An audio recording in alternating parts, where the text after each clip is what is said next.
Good afternoon, Chair. We have this afternoon Ms Chloe Corston. Can I ask that you please start by telling the inquiry your full name? It's Chloe Ann Corston. And I'm going to ask that you're now sworn so we can hear your evidence.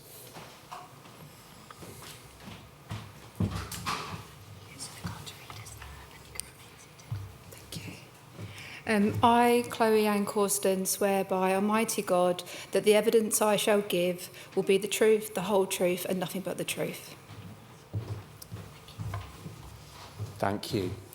Now, you should have in front of you a witness statement which was prepared in response to a Rule 9 request from the inquiry. Do you have that? Yes. It runs to a total of 40 pages and 218 paragraphs. Can I just ask you to turn to the last page, please?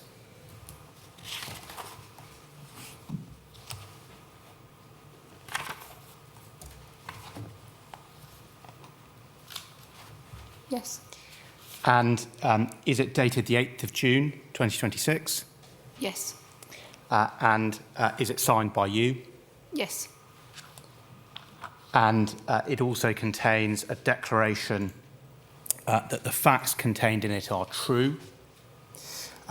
Have you had the opportunity to read through that statement recently? Yes. Is there anything before we start that you want to correct from within it? No. So does it remain true to the best of your knowledge and belief? Yes. Now, that statement is going to stand as your evidence, but I'm going to ask you some further questions arising from it.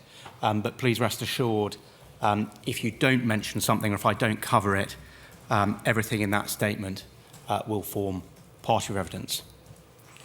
I want to start, please, just by dealing with your background and your experience. And it may help if you just have in front of you the paragraphs of your statement that deal with that. So it's from paragraph 3 on page 1. And it may help just to start to have that up on screen, please. So it's right that you began working in mental health in 2008 for the North Essex Partnership University NHS Foundation Trust, or NEPT. Yes.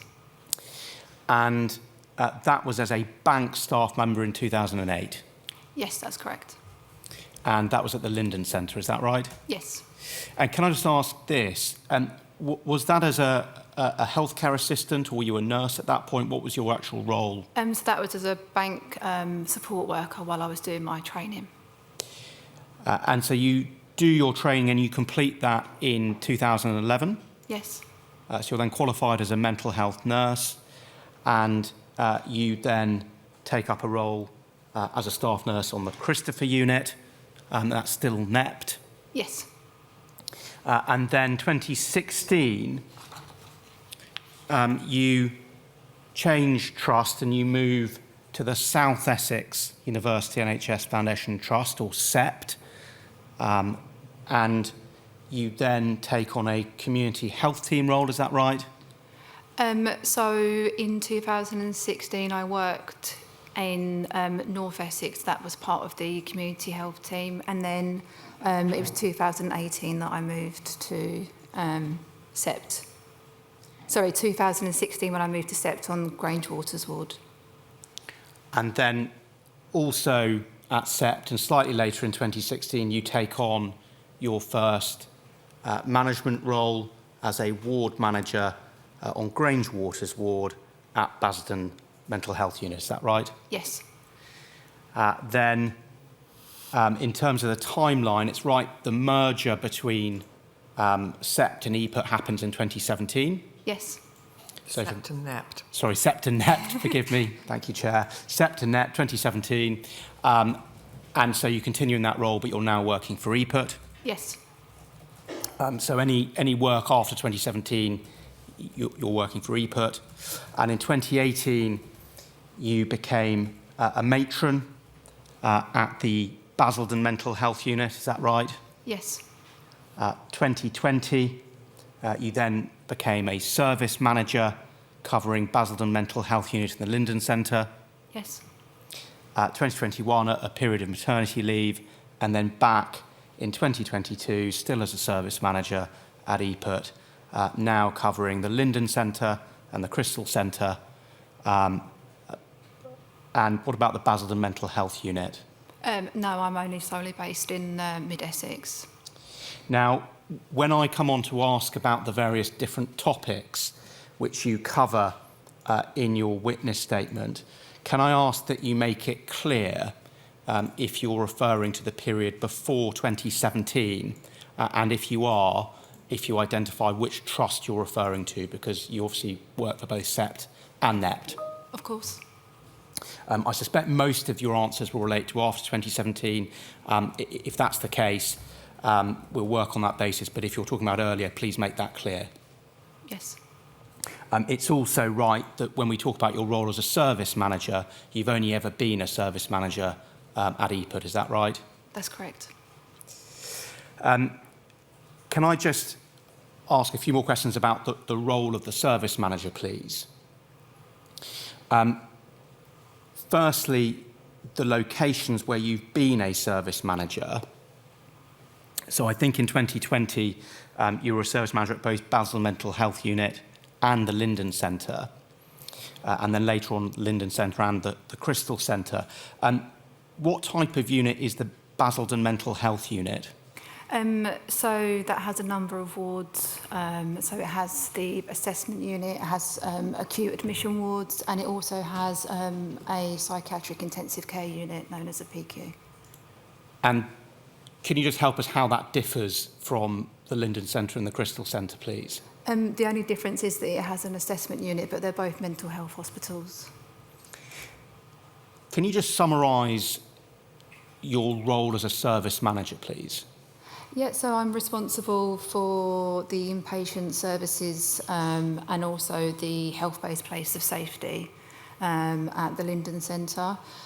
So I would be responsible for looking after staff, thinking about admissions, transfers, attending meetings, recruitment.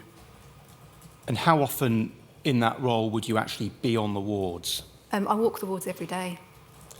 So I will be present on the wards to check in with the staff and also to speak with patients.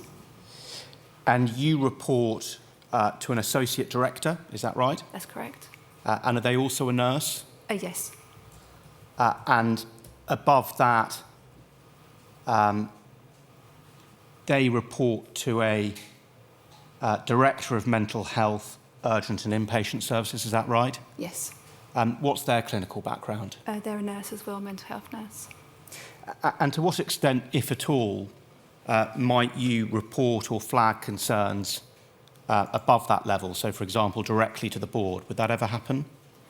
Yeah, I have raised concerns, and also if members of the team are off on annual leave, they'll have someone that's covering that may be above that banding, so I would raise concerns. And was it easy for you to raise concerns if you wanted to? Yes. I want to move on now, please, and ask you about the topic of assessments, please.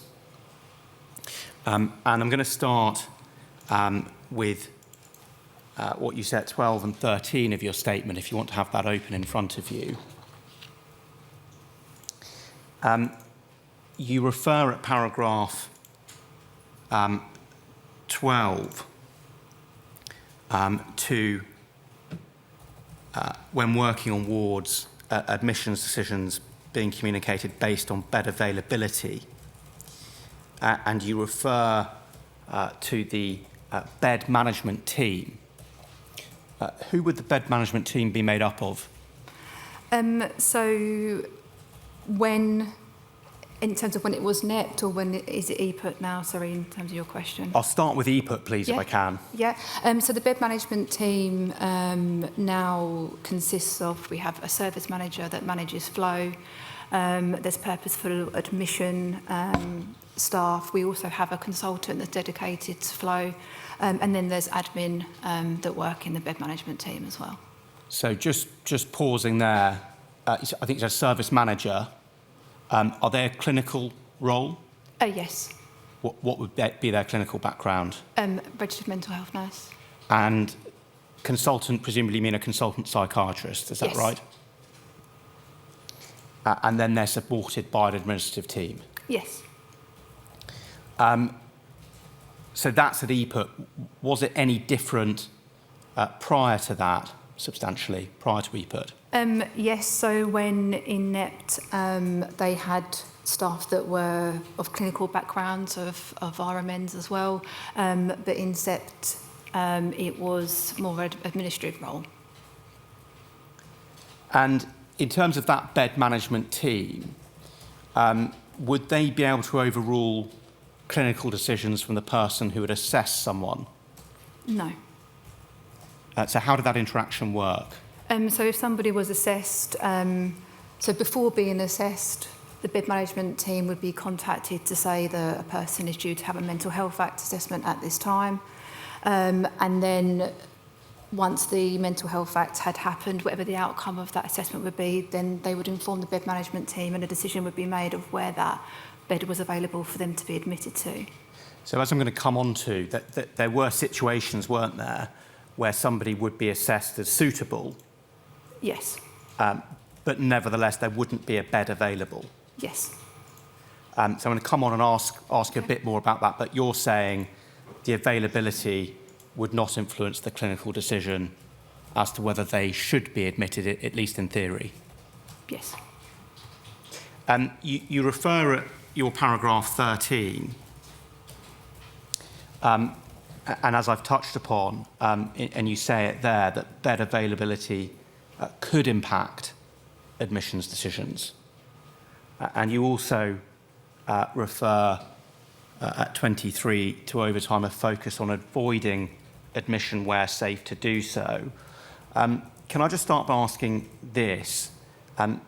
Starting really with your period with EPUT, was there a shortage of beds, generally speaking? Yes, and nationally there's been a shortage of mental health beds.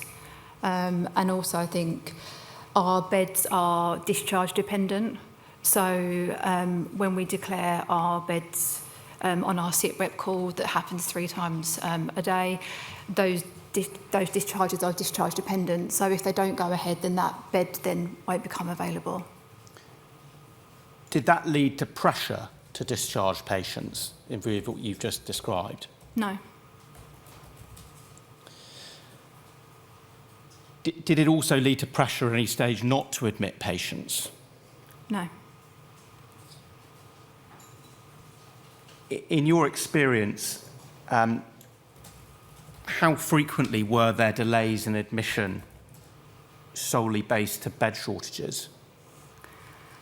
I think it would be very difficult for me to say an exact number, but in my experience there has been delays in accessing beds, in particular when we've sourced private beds and those are by private providers. There's a referral process that you need to go through for that bed to be accessible, and that can delay that person accessing a bed, and then also have an availability of transport to be able to get that person there, which might not be local to Essex. Just trying to get a bit more of a feel for how much of a problem this is. Is this something that is a problem daily, weekly, monthly? Can you help? So I think obviously the demand of people needing to access beds is higher, and it is probably a daily conversation that we have around bed availability. What are the criteria when you've got a situation where there aren't enough beds and there are more people than there are beds meeting the clinical criteria for admission? What criteria dictate whether someone's admitted? So on the bed calls, there would be a conversation around who requires a bed, and that would be discussed, like I said, 3 times a day. Just pausing there, sorry, and who would be discussing that? So there's the way the bed call works now is that it's locality, so there would be a bed call for Mid and South Essex, a bed call for North East, and then a bed call for North West. And then at 12:30, as a trust, we come together to have a conversation around updates from that call. And then there's one in the afternoon that is locality. And then there's conversations that happen on those calls around who's the priority to access those beds, whether we need to seek approval for access to private beds, and to think about what we can do to mitigate the risk of people remaining in the community that may need a bed. But just, again, in terms of the criteria that are being used, because obviously people have to make a decision, don't they? Yeah. That some people are going to get admitted to a bed, others who may be assessed to need one aren't. Are there a set of published criteria that are used, or is that just based on discussions you have? So the Trust would have a flow and capacity policy that would support our decisions that are made in discussions that happen during those bed calls. And is that a public document or not? I don't know if that's public or not. Just moving on then to situations where a patient can't be admitted, and you've described, I think you mentioned alternatives. One of the alternatives might be the home treatment team, is that right? Yes. And would you accept that even with the home treatment team, that there still remains a risk to the patient if they've been assessed as needing to be admitted but aren't? Yes. And would it be right then that creates a pressure, an additional pressure on the home treatment team? Yes. Were they always available as an alternative to admission? In my experience, the home treatment team have supported people that have needed admission in the community and have been available. And in your experience, have they been resourced properly to do that in view of that demand? From what I have experienced, yes. And can I ask this, what was the procedure if a patient or their nearest relative felt that they weren't safe in the community? So say they've been assessed as clinically suitable for admission, but there's no bed and concerns are raised. What would happen then? So there would be a crisis management plan put in place and advice sought. So it could be that they could go to A&E for further support. I mean, now we've got the Basildon Urgent Care Unit and patients can go there as well. But there's other support in place if family need to contact. Would you agree A&E is perhaps not the most suitable place for someone? Yes, I would agree. So less than ideal? Yes.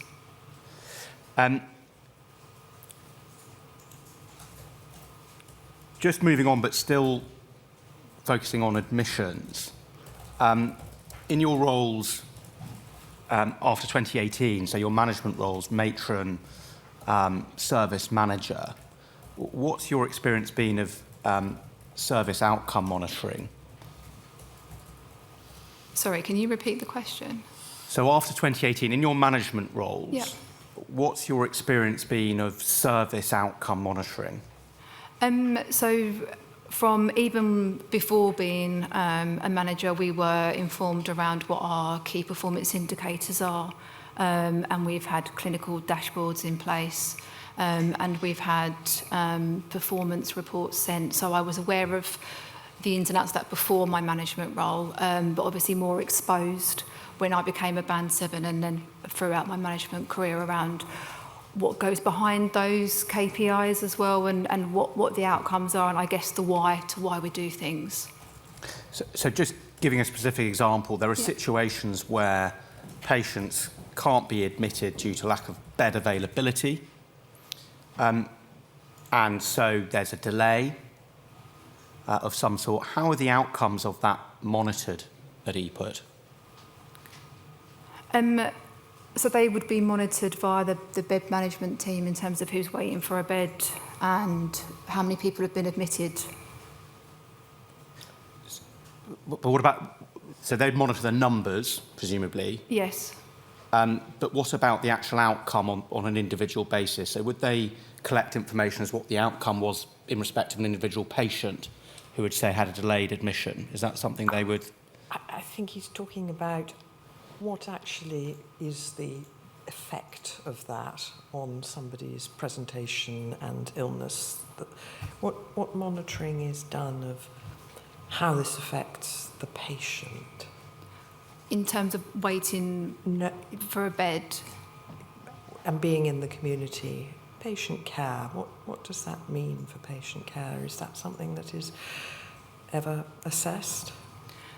So obviously if the patient is supported by the home treatment team, then there would be ongoing assessments.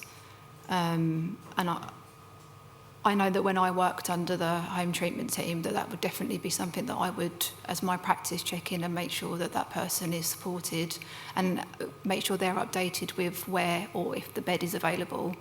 But I don't know. Of any system-wide assessment? So as I understand it, just to summarise if I can, the numbers would be monitored in terms of... I'm assured that yes. I know that the numbers are monitored around in terms of who's waiting for beds. But the actual individual outcome in respect of an individual patient, as you understand it, is not something that's routinely monitored? I'm not sure if it's routinely monitored. And just because I'm talking about situations where they can't be admitted, where there's a delay. I want to move on, please, and ask you about another aspect of admission or assessment. And that's what you deal with at 16 of your statement, where you deal with assessment, and you say that family members and carers can be involved with consideration of confidentiality and consent. And you explain in that paragraph how that works.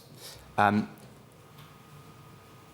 just want to ask you a few more questions about the detail of that process. Would you agree that even if a patient doesn't consent to information being shared with family members, that doesn't stop information being sought from them? No. Does that routinely happen in practice? Yes. And can I just ask, what's the process that ensures that that happens? So obviously if a patient is being detained or having a mental health fact assessment, then the next of kin would be contacted as part of that. But also if they're going down the informal route, then the views and the wishes of the family would be taken on board as well. And like I said, in terms of being able to listen to families, if the person isn't consenting, it's very difficult to share, but we do listen to what their concerns are. You've used the word listen to their concerns. Can I just be very clear? When they don't consent, do you positively seek information from the family? Yes. And is there any sort of is there a form or part of the notes that prompt you to do that, or is that just common practice, as it were? So, as part of the inpatient process, as part of the admission, there would be information on the like ward review forms that would say patient or relatives' wishes and views. And as a part in the like the AMP referral and the AMP report as well that would capture that. And how confident are you that that's happening consistently across EPAT services? So situations where a patient may or may not consent, information being sought from the family on every occasion. Well, I hope that would be the practice. I don't think I could sit here and say hand on heart that 100% that's happening in all cases, because I don't think that would be the right answer, because I can't give the assurance that every single case that is happening. I can give assurance that in my practice I have done that. Is there any way in which you monitor that happening in the staff that work for you? So from an inpatient perspective, we would have those conversations as part of the MDT meeting, as part of the ward review, and that is something that I am very passionate about in terms of making sure we've got good engagement. So that's something that I would personally check for my areas, that we have got that. And we've also got our family care ambassadors that work on the wards as well, that have regular contact with all of the patients' loved ones, whoever that may be. You also refer to family members being involved in care planning. Yes. Can I just ask this, as a rough proportion, what proportion of patients, in your experience, tend to have family members involved in the care planning? So for my areas, I would say the majority of our patients currently have family involvement. I don't know the exact number. Obviously, I cover quite a large number of wards, but I do know that we do have family involvement on our care plans, and even families that have drafted care plans that we've implemented. You talked about the ambassadors. The ambassadors, will they help you to seek out information from families, or do they more engage in liaison in terms of what's going on the ward, and describe for me? So the family ambassador role, I think, is very individual and unique to that particular family member on how they want that person to be engaged. So they, for example, they could have regular text messages, phone calls, they can attend ward reviews, we have contact via email, we send them information, but it's really around what that family member wants to have in terms of the involvement. So in other words, the initiative comes from the family rather than the ward asking the ambassador to get information about. So we will contact the family and introduce ourselves, and then we'll offer the support that's available, and then it's either taken up or not. Are you aware of family ambassadors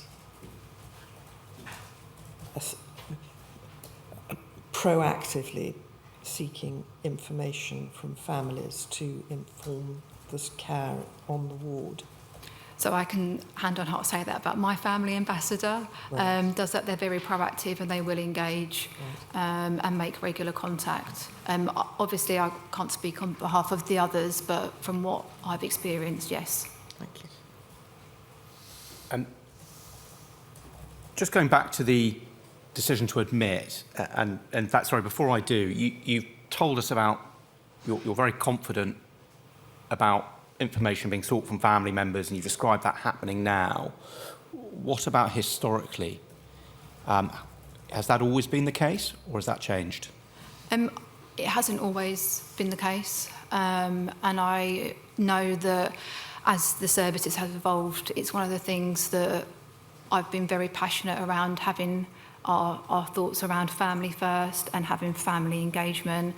But I know as a trust that we haven't always done our best in terms of engaging with the family. And if you were able to help us as to when that change occurred, when would you say?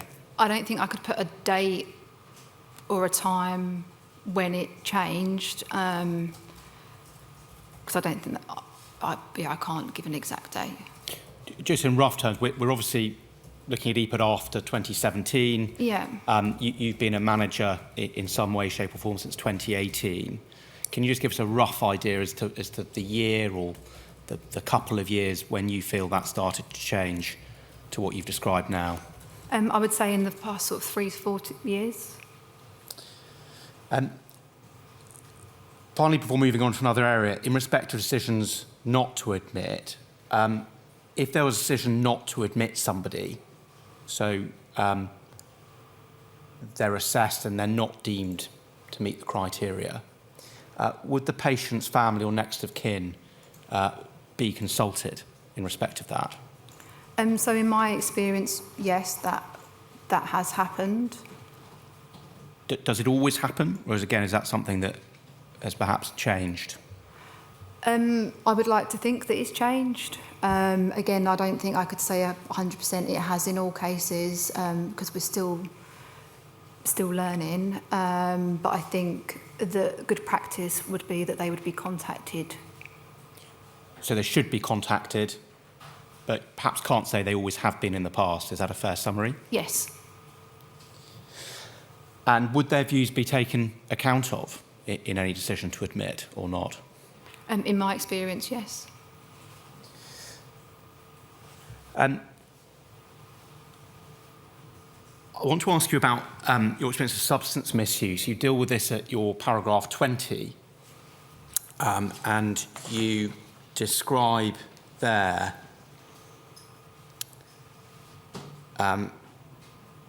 substance misuse as having a significant impact when assessing someone. What would happen? I'm going to ask this in two parts, now and historically, but now, what would happen where someone presented and because of some form of substance misuse, that precluded an assessment? So we would wait until the patient had been declared medically fit for assessment, and that would be joint led by, if, for example, they were in A&E, we would have the emergency A&E department support with that, and then we would, as a liaison team, go in and assess whether they are suitable for assessment. But obviously out in the community that would be a different assessment because you would need to risk assess the appropriateness of that assessment, and they may end up going down to A&E to be medically cleared if there was concerns around their physical health. So just sticking to A&E, Yep. so does it follow then it wouldn't be right, for example, to say, sorry, you're under the influence of a substance, we can't assess you, we're gonna send you home? So in my experience, if patients have arrived, they will remain in the department until they're medically fit to be assessed. So I think from what you're saying, that's what should happen, is that right? Yes. Would you accept in the past that hasn't always happened? Yes.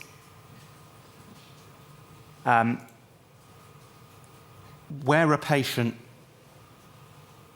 couldn't be assessed, and I think it's perhaps slightly easier if they're in A&E, it's a different situation, perhaps in the community, how would they be monitored then if, say, you can't assess them, they're under the influence, and you can't do the assessment? How would they be monitored following that? Sorry, if they were in A&E? Not in A&E, so for example at home. Yeah, so if they were at home and they were waiting to be assessed, then obviously depending on the support they had, so if they were under a community team, there would be community team support. Again, that could be Home First or with the local care co. And then if needed to, you could contact the police for further support. And is there any sort of protocol or policy that deals with that sort of situation? I think the EPIT would have a policy regarding substance misuse. Are you aware of whether there is one or not? I wouldn't be able to say yes 100%.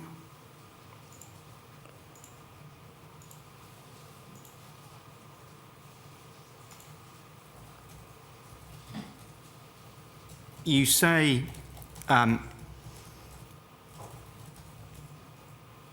in terms of admission, and I'm just moving on to your paragraph 23, you say that over time there was a stronger focus on avoiding admission where safe to do so, with greater utilisation of home treatment teams. I think you've already told us that in your experience there was never a direction to reduce admissions by managers, is that right? Yes. You've also told us about the home treatment team, but what about other community mental health teams or specialist teams in the community? Did they have enough resources to manage that change, in your experience? So my experience would only be around home treatment team or when I worked in the community. So I don't know whether I would be able to comment on whether they had the right resources or not, because I'm not sure. I want to move on now, please, to the policy statement deals with ward environment. And you set that out from your paragraph 25 onwards. You refer at paragraph 25 to ligature audits, and those are a tool for ensuring safety on the ward. Yes. When were ligature audits introduced? Can you recall? So when I was in SEPT, we had them in place there, which would have been from 2016. I'm unable to recall if they were in place in NEPT. And obviously then they've carried on in EPUT. You say carried on in EPUT, so obviously we can date EPUT as 2017. In 2017, were there ligature audits or not at that point? Was it pre or post the merger?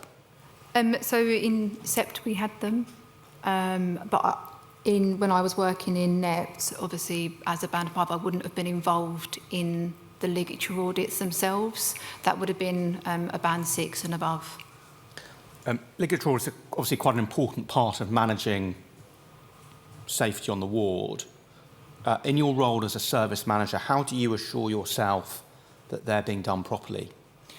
So my own assurance is that I will go and check them myself. I like to physically know what they look like. They're shared with us. So when the ligature audit takes place, we'll get feedback from the estates team, from the risk team and from the ward. But also we wouldn't wait for that audit to take place if there was an identified risk. But my own assurance is I physically go to the ward and check them myself. Is there any sort of system or structure that makes you do that as a service manager, or is that just something you do because you think it's important? It's something that I've always done. Before I was a service manager, as a matron, I would always go and physically check for my own assurance. And I would want to check, so we've got the ligature wallets, I would want to check that the items in there are correct as well. But yeah, it's for my own personal assurance. You also refer at 25 to practice developing over time and improved recognition of neurodiversity in the context of the ward environment. What's your understanding of the requirements of autistic patients in general terms, in terms of the ward environment? So obviously every patient that uses our services will have their own individual needs, and it's around ensuring that we can meet those needs. So it could be the lighting, for example. So before the wards, we wasn't able to dim the lighting. It would just be constantly bright.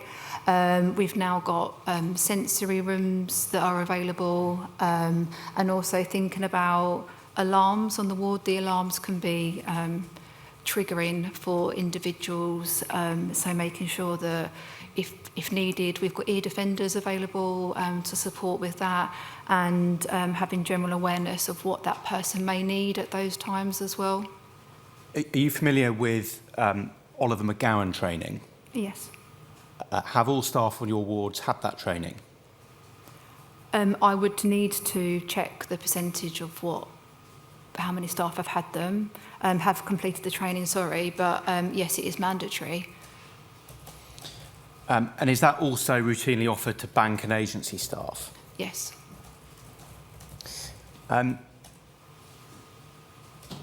Moving on to therapeutic interventions, you refer to those at your paragraph 27, and you say that therapeutic value has changed over the years, and offer of therapeutic interventions has established with the development of the MDT.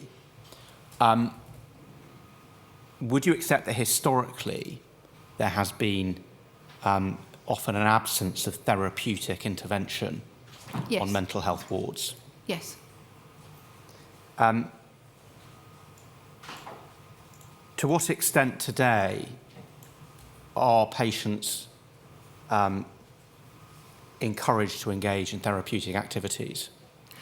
So on the wards, and this is me speaking about the wards that I'm responsible for, so we have a visual timetable, and also we have like whiteboards that will give a day-to-day of what activities are available, and they will consist of OT staff, psychology. Also, we've got our peer support workers that will come and do therapy groups, and also that can be offered on a one-to-one basis, but also in a group.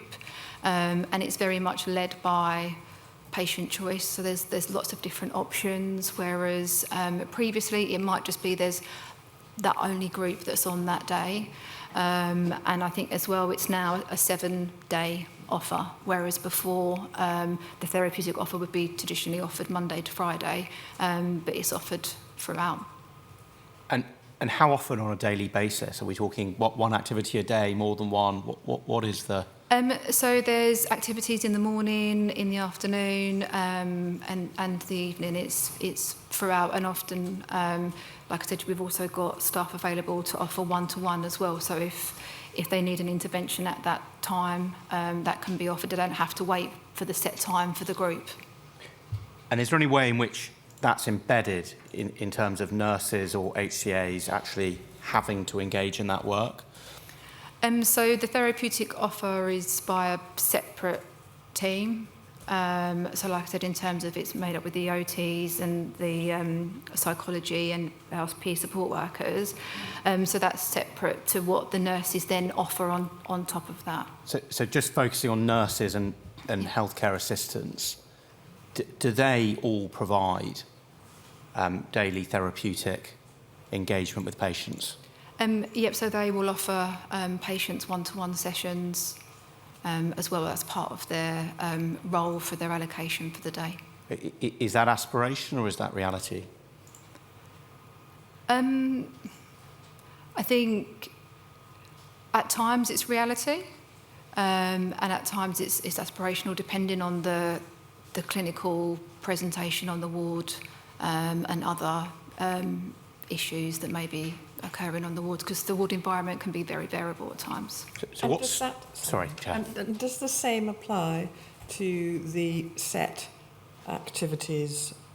You're talking at the moment about the one-to-one offer. Yes. But the set activities, morning, afternoon and evening, are they sometimes not possible because of pressures on time and staffing? I think obviously there's things that we're not in control of, so unexpected sickness, but the team work across, so I'm really fortunate that they work across Linden Centre and Crystal Centre, so they will work together and look at what can be offered, so there's still a therapeutic offer on that day. Thank you. Another thing you refer to is psychological support. What are the psychological resources available in the units that you have managed? Has that always been available in your experience?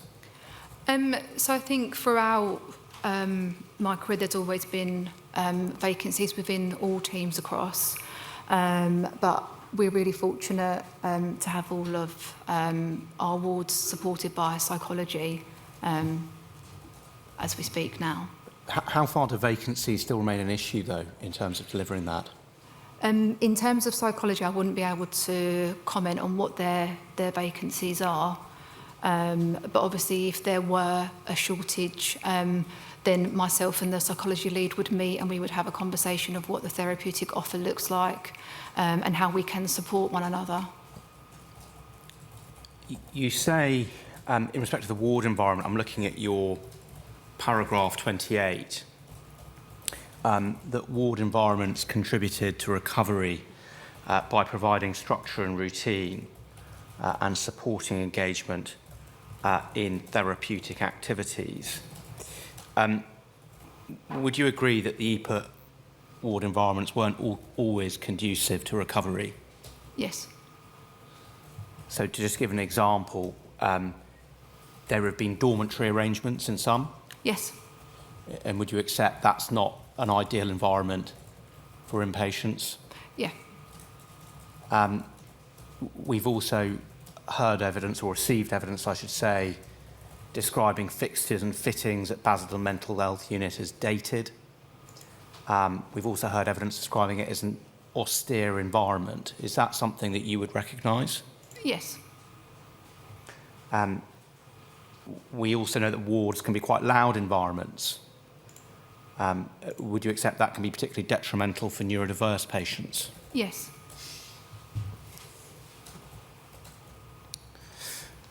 I want to move on to the part of your statement that deals with treatment, please. Looking at your paragraph 36, you reference there risk management strategies, including consideration of observation levels, de-escalation, and behavioural strategies, including care plans and positive behavioural support plans. Just pausing there, what are positive behavioural support plans? So they are individual to patients, and they are sometimes a visual plan that's up on the patient's bedroom, and it will give examples of if I'm feeling a particular way, please engage with me via X, Y, and Z. So for an example, I've nursed a patient who, if they're feeling quite low, they may put their hood up, and that will be a sign that they actually need to have some engagement at that time. They might not be able to verbally say that, but that will be a sign for us to know that that's how we need to engage. Or if a patient is particularly distressed, it might be that they've got a particular sour sweet that they need, that we'll keep in a box for them, that will provide support during that period for them. So it's really individual to the person, and it tries to focus on what positive interventions that we can do to help that person. Another document you refer to is the care plan. Yes. And that's quite an important document in patient care, is that right? Yes. And it's right to say that things like care plans in particular need to be up to date. Yes. And you acknowledge, I think, in your statement that record keeping isn't always ideal. Yes. It's fair to say. What processes do you have in place to mitigate the risks of poor, particularly poor care plans? So the ward managers would meet with the qualified staff, and as part of the supervision, they would go through their individual allocations of the patients on the ward, and part of that is to review the records. So we would pull up the care plan and review that and look at the standard of that care plan. We also have record keeping audits as well. But again, as my practice, I like to physically check care plans as well. The matrons also will check records, so there's lots of levels of assurance when thinking about what a good care plan should look like and the standard that we expect. Would it be right to say that that accurate and complete care plans remains a challenge? Yes. Turning then to some of the potential barriers to effectively treating patients, you deal with that from your paragraph 39. And you say there were several barriers, and you deal there in particular to treating patients with substance misuse issues. I think you've already said that someone being under the influence of a substance isn't a reason to refuse them treatment or turn them away. So I'm not going to ask you about that. But can I ask you this? How did you and EPUT more widely guard against substance misuse being treated as a barrier to mental health care? So how did you stop that happening? I don't think that we've stopped it from happening. I think that there's measures that we can put in place to prevent illicit substances potentially coming on the wards. But I think in my statement, I'm referring to, you know, if a patient has been granted leave and has chosen to take illicit substances, then returning back to the ward can be obviously they're unpredictable. How we may manage them through that time may be different to how we may have previously nursed that person. Did you observe or have you experienced individuals with substance misuse issues? I'm not talking about assessment now, but I'm talking about actual access to services, being turned away from services, mental health services, because of an addiction. Is that something you experience? Not in my experience. Is that something that happens? I would like to think that it doesn't happen. I would be extremely upset if patients had been turned away that were asking for help. So I would hope that doesn't happen. I'm going to move on now to a new topic. I'm conscious I think we've been going for about an hour, so we're going to have a bit less. We're going to have about another 20 minutes till a break. Okay. And I'm going to move on to transfer. And can I ask you please to turn to your paragraph 53.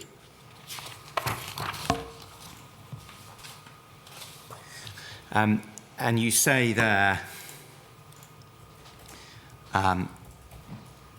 last sentence, in my experience in the past, decisions have been made to transfer a patient without involving professionals within that person's care. And I just want to understand a bit more fully what you mean by that.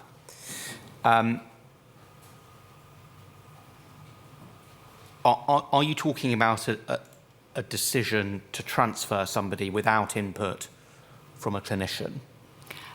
So in my sentence, I've talked about a patient that may be transferred between wards where, like, the community team have not been informed that person may have moved. So often, before we move to the locality model, we may have patients that may be living in the Chelmsford area but potentially nursed in Harlow. So there would be transfers that would happen, but not all the key members of that person's care and treatment would have been informed of that happening until maybe they'd arrived at the receiving ward and then been informed that they may be invited to a different ward review, for example. So you're talking about an internal transfer. Yes. Who would be the person making that decision? So the decision could be made from the ward. It could be made by the RC, or it could have been made by the bed management team at that time. But that was my experience of people being moved and not key people being informed. So RC being a responsible clinician? Yes, sorry. Bed management team with a nurse and a consultant? Yes. So you're talking about decision made by clinicians? Yes. But not necessarily all of the relevant clinicians involved in a patient's care. Is that right? Yeah, and also that's been my experience as well when patients have maybe transferred into private hospitals, that those relevant people haven't been informed of those decisions. And to what extent would things like nighttime transfers be avoided or not? So nighttime transfers have happened. It's something that I feel very strongly about that shouldn't be happening. You know, in my experience, people have been woken up at 3 o'clock in the morning to be moved. And for me, would I like that experience? Absolutely not. So why should we be offering that to anybody else? And I think that now the way the bed management team, in terms of like the flow and capacity team, and how we're managing our own internal transfers, that has improved, but sometimes it's not avoidable to transfer people in the middle of the night. Would family members, you've talked about members of the patient's treating team. Yes. Would family members always be involved or consulted in a decision to transfer? Not always, no. Is that something that they should be involved with? Yes. And so what can be done to change that? So I think in the past, decisions have been made and people haven't been, and I mean by people, by family members or loved ones, haven't been informed. Now in the way that I practiced, I do ensure that we do communicate with the family to have that conversation before the transfer happens.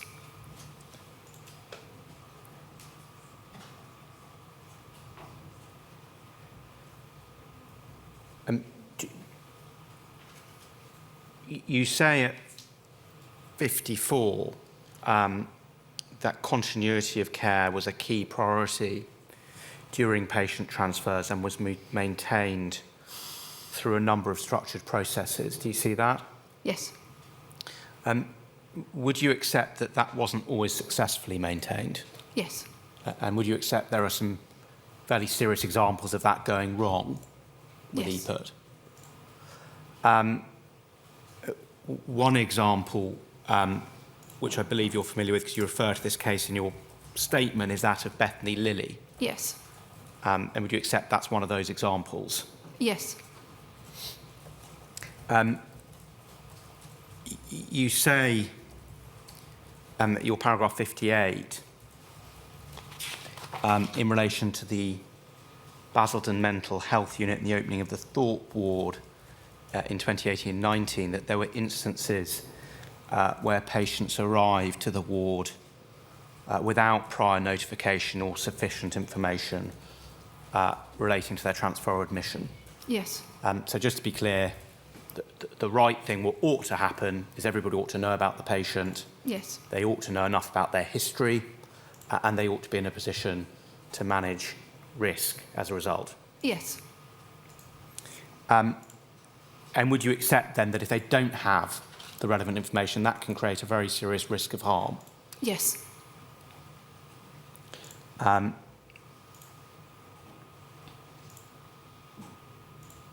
would you accept that the case of Bethany Lilly represented an example of that? Yes.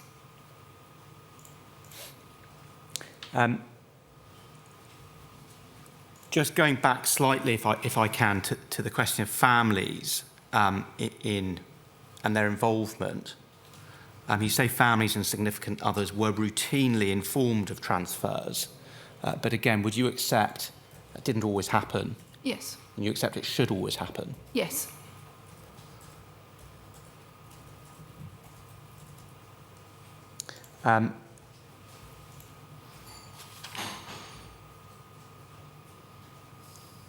You touch on at paragraph 56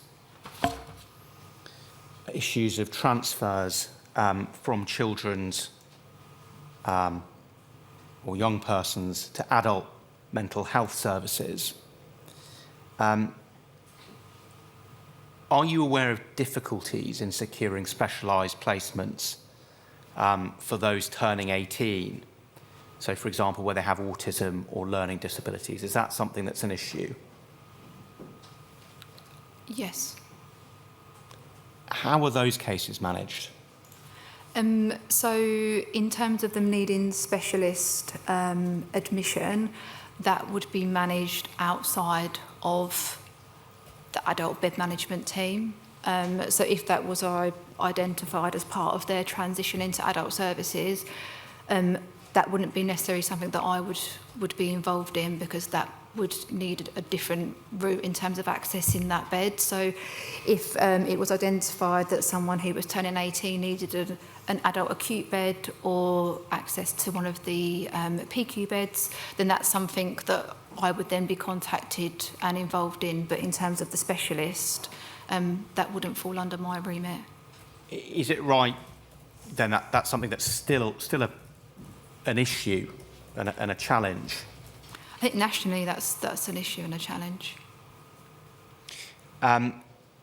You then also set out at 56 that following the death of Morgan Rose Hart, band 6 nurses on the acute adult wards received specialist training for CAMS transition.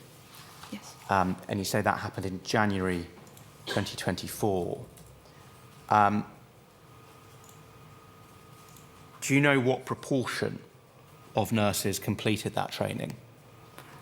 So I know that the areas that I was responsible for, my band sixes attended. I don't know how many trust-wide would have attended that training.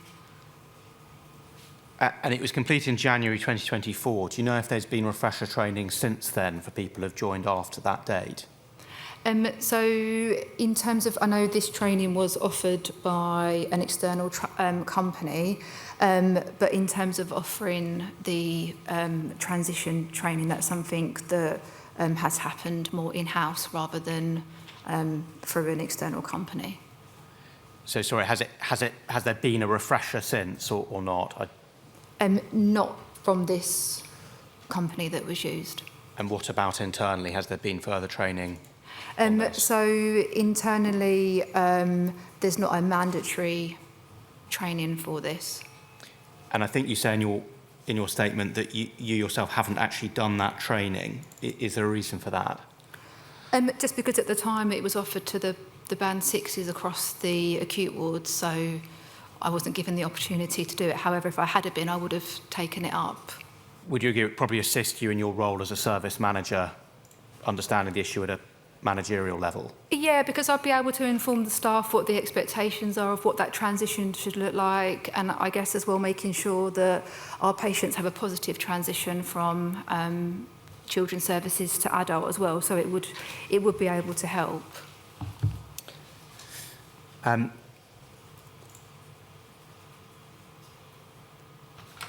You state at your 57 that there are now more robust systems to ensure patients are informed of where they're being transferred to. Yes. This is the patient as opposed to the information being passed around them. But again, would you accept previously that has been an issue of patients not being adequately informed of what's going on? Yes. And you state that the systems for sharing clinical information with treating trusts has improved. Can you explain how? So in terms of the process, so we would make, if it's an internal transfer, there is a verbal handover, there's information that's sent. We do have a transfer handover that the team need to follow to make sure that they've included all the information that's needed, and also having oversight on who's going where at the bed calls as well. So thinking about who needs to be involved, who needs to be contacted. Is there conversations that need to happen before the patient arrives as well to make sure that that continuity of care happens? It could be, for example, the patient's got Section 17 leave and that needs to continue, so the consultant needs to be contacted to make sure that they can still be granted leave if they've got medical appointments and things like that. So trying to prevent any barriers once they arrive.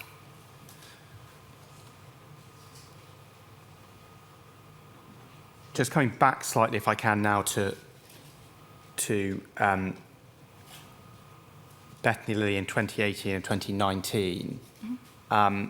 You deal at 58 with the time of the opening of the Thorpe ward, and you refer to identifying and raising concerns about the admissions process there. Yes. Who, I don't need a name, but who in terms of role did you raise those concerns to?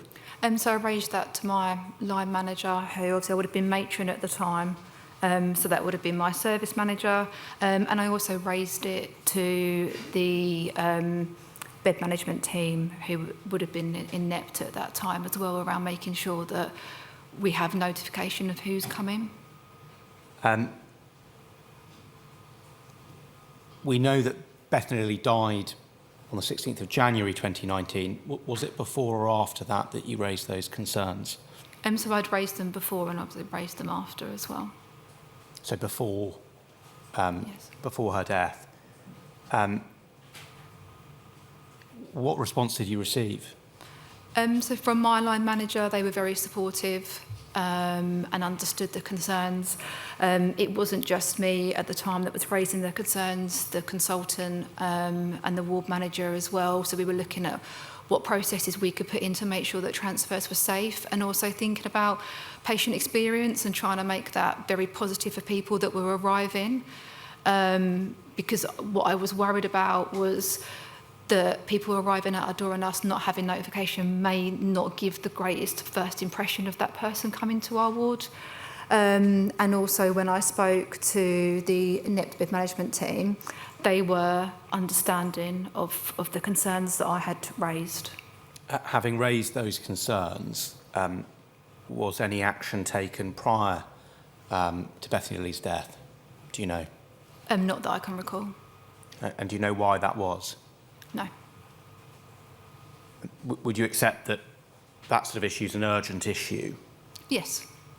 So does it follow perhaps there could have been a slightly quicker reaction on EPUT's behalf? Yes. Those concerns?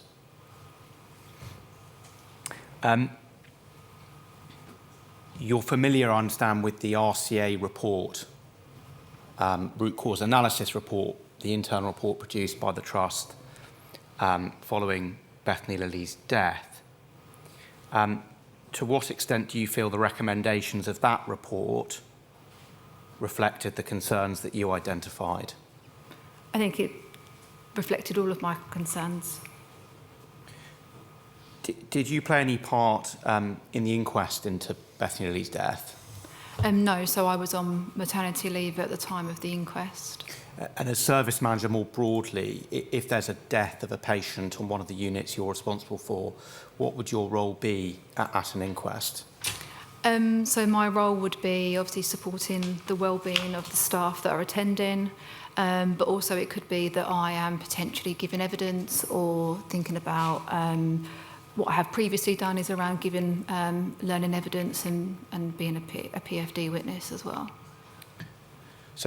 So you'd be aware of, presumably, and have some involvement in any inquest involving a death of a patient from one of the units you're responsible for? Yes.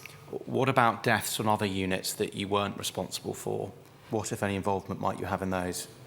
So if any incident occurs that results in a death, I would personally reach out to that team and offer support. And then any learning that comes from that incident is shared, and then learning from the inquest following whatever recommendations that they may make, that's also shared as well. So that could be shared at our inpatient quality and safety meeting. Also, we have our accountability framework meeting as well, where lessons learned are shared.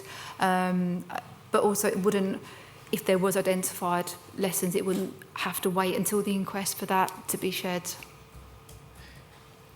So in theory, at least, am I right that you ought to be aware of any patient who dies on an EPUT mental health unit, who has an inquest? Yes.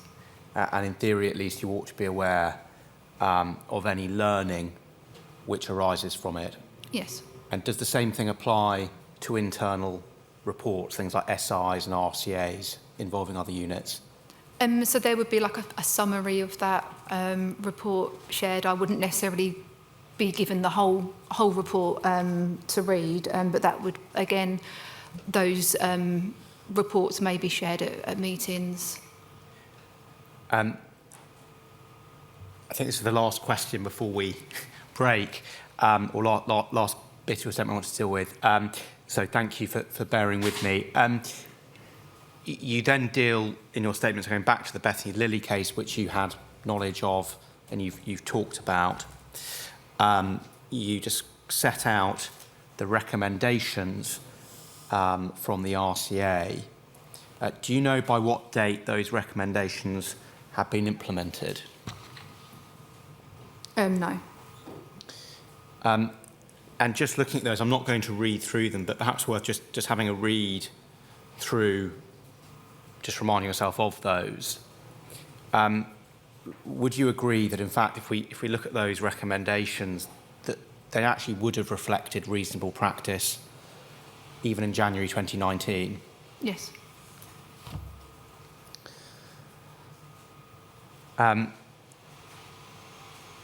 Just final question on this paragraph. At point K, there's reference to training and use of the patient record system not used in their locality. So there's two systems, Paris and Mobius. Yes.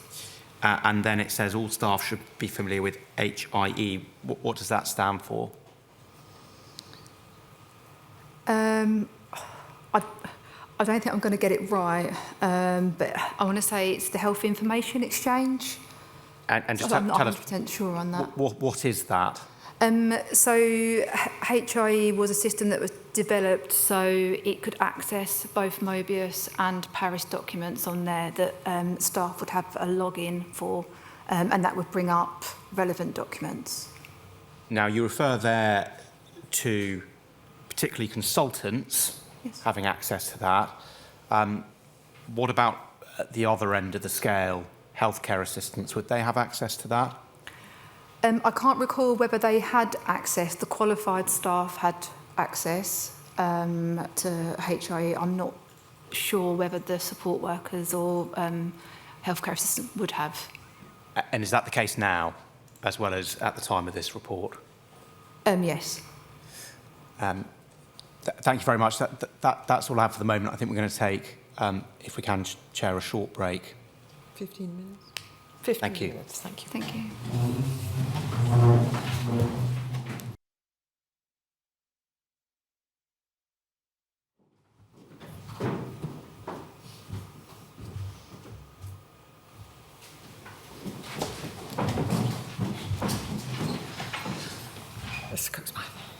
Thank you, Chair. I'm going to move now on to leave, absconsion and AWOL. And you deal with this in paragraph 64 of your statement. And you say there that all patients are risk assessed prior to leave taking place by the nursing team. Would it be more accurate to say all patients should be risk assessed? Yes. Because in reality, that doesn't always happen, does it? Yes. And in fairness, you do say at your 69, in your experience, the process of patients being risk assessed and signed out for leave hasn't always been appropriate. Yes. Can I just ask you this? What is the challenge in ensuring that happens? What is it that prevents that from happening as it should, in your experience? I think it's very difficult to pinpoint it to one thing each time it's happened. It's been for individual reasons. It could be the staff thought that they had been risk assessed by somebody else and that hasn't been effectively communicated, or potentially they've just been let out and that, again, there's not been great communication within the team. Sometimes the feedback I've had is that staff have not had the time to do it, or they felt under pressure for the patient to leave if they're late for maybe an appointment that they've been waiting for. But it's varied across. When I've looked at those incidents, it's not taken place. Is it, in your view, a cultural issue or a systemic issue? I think, in my view, it could be a bit of both, to be honest.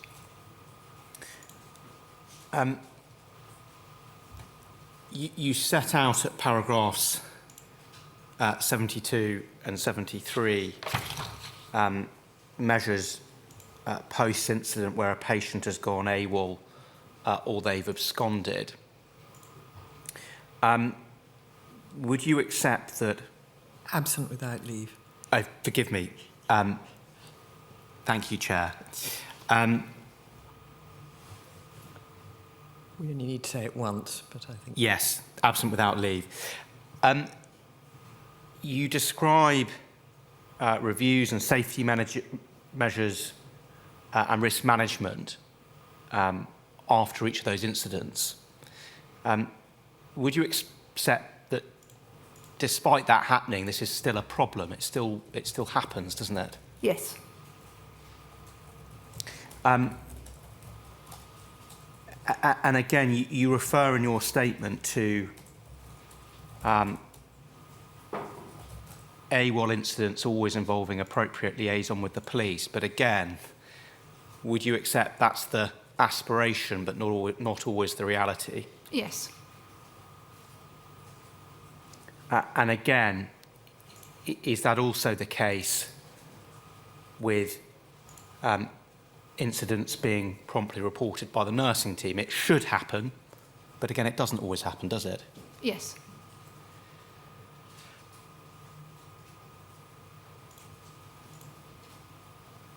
And do you recall, in your role as a service manager, receiving the PFD in January 2023 in the case of Jaden Borov? Yes.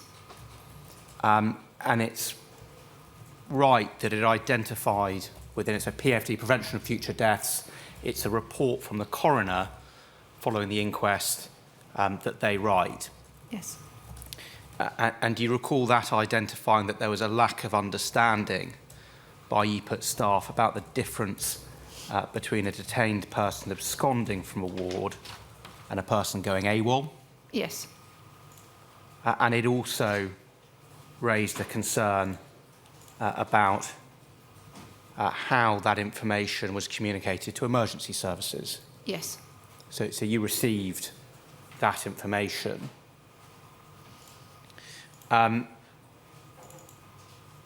So looking at all that together, do you accept it's an area for improvement? Yes. I want to ask now about safeguarding and that aspect of your statement. At 76, you give an example where you talk about an inappropriate relationship between a staff member and a patient. Yes. You talk about the trust response to that and the trust investigation. Was that matter reported to the police? Yes. And would that happen as a matter of course? Yes. Is that dealt with by a policy, or is that something that happened as a result of your judgment? No, so any incident that involves that sort of nature of safeguarding, we would contact the police. And I did that myself for that incident. And what was why was it reported to the police? What was it that triggered that report?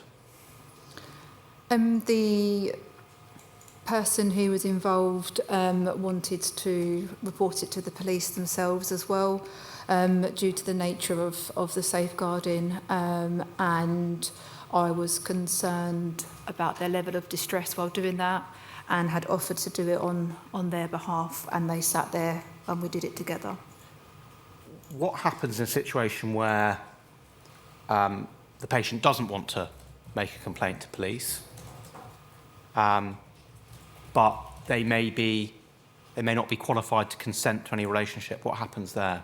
And then we can report that on their behalf. Would you report that on their behalf? Yes, and I have. To the police? Yes.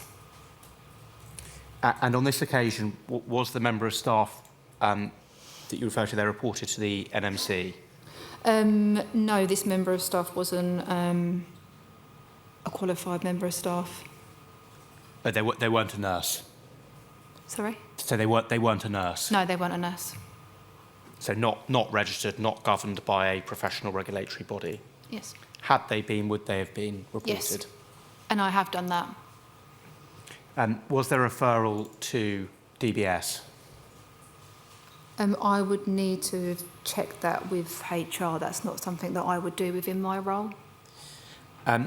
You also say at your paragraph 143.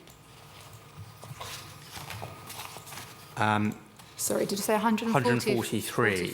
But sometimes you may not need to look at it, but it's just that you refer to some patients reporting sexual safety concerns. Yes. So I think that's something that you say happens. Can you just help us? How frequently does that occur? So in my experience, obviously I do have knowledge of it happening. I don't know whether I would be able to say an exact number of how many times that has happened. I don't know if that would be best answered by someone from the safeguarding team. Can you just give us an idea? I mean, 5 times, 10 times, 100 times? So In your experience? in my experience, I would say it's under 10, but obviously not 100% sure on the numbers. And is that your time post 2018 as a manager and above? Yes. Or as a matron as above, or ward manager as above, I should say? Yes.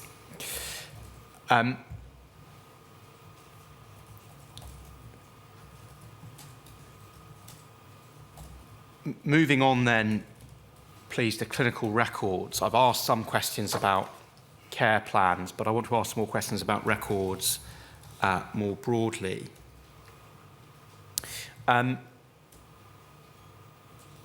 You talk at your paragraph 85 about the Mobius system, and you say that where concerns regarding electronic record systems have been raised, for example, temporary staff not having a login to the system, support was provided by providing guest logins for staff so they could access clinical records and minimise disruption to patient care. Just pausing there, but presumably for the wards to run safely, everybody working on them needs to be able to have access Yes. to the records. So would you agree that would include not just nurses, but HCAs? Yes. And that would need to be permanent and temporary staff? Yes. In terms of HCAs, would they routinely have access to clinical records? Yes. How would that work? So everyone has their own personal login to the clinical record system, and then they would be able to search the patient that had been admitted on the ward and be able to access the notes. Also, our HCA support workers on the ward would be responsible for writing clinical records as well, so they would need access to be able to put their entries in. And what about if they're just temporary? Yes, they have access as well. So our flexible workers, so in terms of our banks staff, they will have access for that as well, and we will check that their access is up to date as part of them being on the ward. So, just summarising then, today you're confident that all staff on the ward, from temporary HCAs all the way up to ward managers, will all have access to clinical records? Yes. Is it right that hasn't always been the case? Yes. And is it right that previously there's been a situation where HCAs haven't had access? Yes. And particularly temporary HCAs? Yes. Do you know when that changed? I don't think I could say an exact date. However, I know from when I've been in post that I've made sure that is something that all of our new starters have. So part of their induction is that we would set them up with access to the clinical records and make sure they've had their training to use the clinical records so that they're confident before having to write entries. Would you acknowledge that historically that has been a problem? Yes. That lack of access? Yes. And it has created risk? Yes, it has, yep.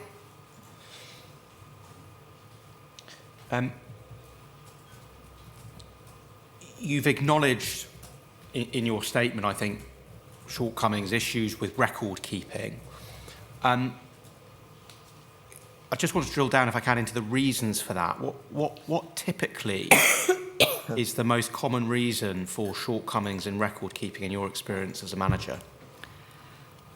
So I think in my experience as a manager, having been on a ward and done care plans myself, and that's one of the things that I made sure that I did from when I was a ward manager, was around, having that protected time to sit down with the patient and make sure that the patient had involvement in their care plan, and then keeping that up to date. So some of the issues has been when named nurses have been on leave, for example, when they're not arranged adequate cover to make sure that those documents are updated in the time frame set.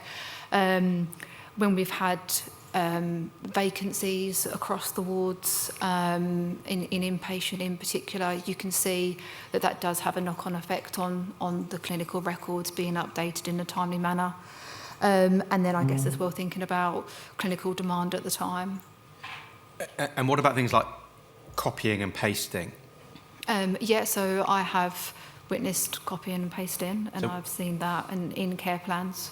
And what would be the response to that from management at EPUT to a copied and pasted care plan? How would that be dealt with a staff member? So my expectations would be the ward manager would have a conversation with that person around the appropriateness of that and the expectations of how we expect our care plans to be. My expectations of care planning is extremely high, and that should not happen. It does happen. And then if that continues to happen, then we can think about what other supportive measures we need to put in place for that person, whether it's additional bespoke training, whether we need to think about their current caseload on the ward, or what can we do differently to help that person. And again, it's very individualised to the staff that have taken that place. I've also I've written directly to staff and done management advice letters when I've done ad hoc audits to say, look, this is what I found, this is not my expectations. And I've also had conversations with HR around record keeping and the standard that we expect.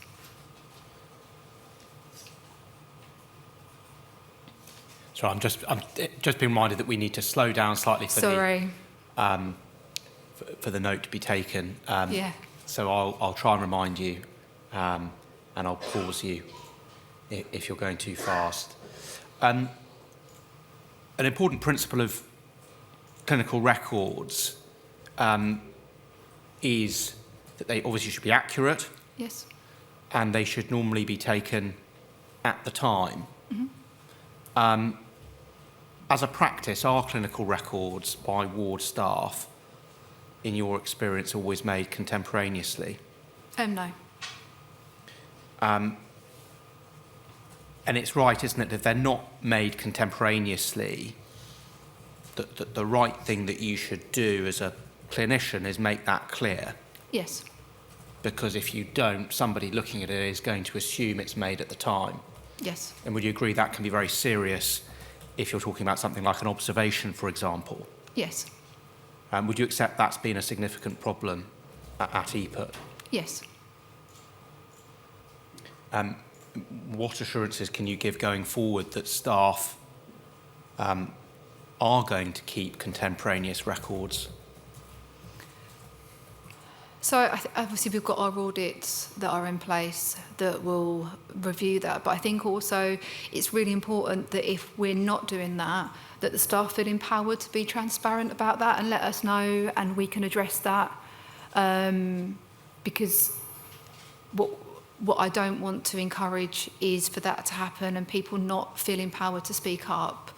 And for us to hold our hands up and say, yes, we have got it wrong, but this is how we're going to rectify, and these are the things that we need to put in place. Do you think there might be some aspect of a fear culture amongst staff? I think so, but I feel like that's something that we have. We've worked really hard to shift. It's not something that you can shift overnight, changing culture, but I think it's something that we're working towards. And I know that in my experience and in my current role that I have had people that have been extremely transparent and honest and held their hands up, and we've had those conversations. So I do feel assured that it is moving in the right direction. But it's still an ongoing issue. Absolutely. Just moving on to a slightly related matter in respect of records, but Yeah. I did ask you about care plans Yes. earlier. And would you accept that often initial care plans can be brief and generic Yes. and not tailored to an individual patient? Yes. You then deal with risk management plans and observations at 94 to 98 of your statement. And you say, in my experience, once agreed, risk management plans and observation levels are consistently implemented and adhered to. Again, would it be fair to say that that's the expectation, perhaps more than necessarily the reality? Yes. And again, in fairness to you, you do say at 98 that there are instances where unpredictability of inpatient settings present challenges that can't always be anticipated or fully mitigated.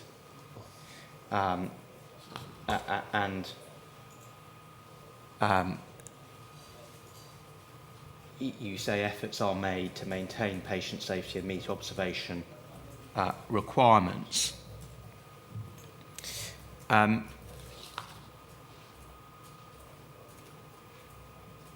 Also in respect of observations,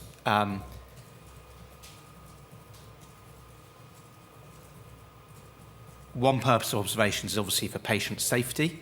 Yes. But is it right that there is also potentially a therapeutic engagement aspect? Yes. And that's also an important part of observations. Yes. So you'd agree it's not a case of just ticking a box on a form. You'd expect the person to engage with the patient. Yes. Again, would you accept that historically that hasn't been something that's always been done well? Yes, and when I have seen that, I have challenged that because one of my passions is around engagement. And my teams will know that I will question if they are sitting there not engaging, because again, I can't imagine how I would feel if someone was just sitting there not having anything to say. So it's something that I do champion across the wards, that it's really important that we continue to engage with our patients. So other than you as a manager or service manager saying that, Yeah. What are the systems in place that makes that happen? So the ward managers will do walk-around checks. Obviously, the most important person we get feedback from is from the patient. So we will often ask them, what has their engagement been like? What have you done on this person's observations?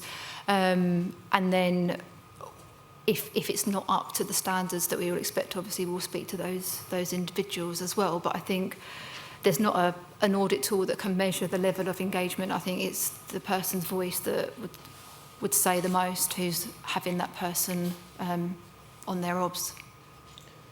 And in terms of making sure it's happening, is part of the problem staffing? Is it due to the staffing mix? Is that something you find harder with temporary staff? I suppose the permanent staff, where are you finding the problem? So I think it's around staff confidence and understanding of what observations is. So I think it's really important that we explain the why we're doing something and the rationale behind that for people to really understand what it is we're asking of them, and the expectations is set. So for me, it would be, having a conversation with that patient and asking them what is it they'd like to achieve for the day. Is it that, you would like your shower at 10 o'clock? We can make sure if it's a female or a male, who would you like on your obs at those times?